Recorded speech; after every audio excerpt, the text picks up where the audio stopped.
ati meta sang sayu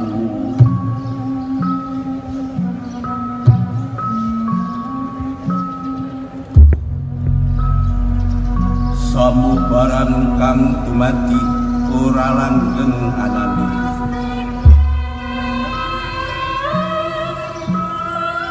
asipat uwah bingsih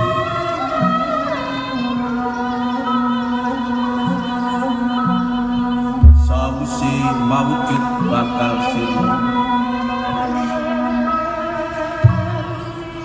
sirnaning mawujudan dadi kabagyan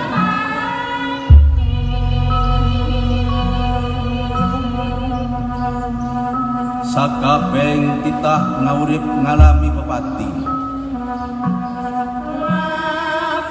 wis ngalami mati lan bakal ngalami mangkono go aku mesti ngalami pepati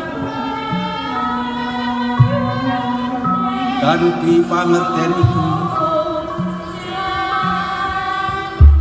tan ana rasa mangu maneh bab iki kang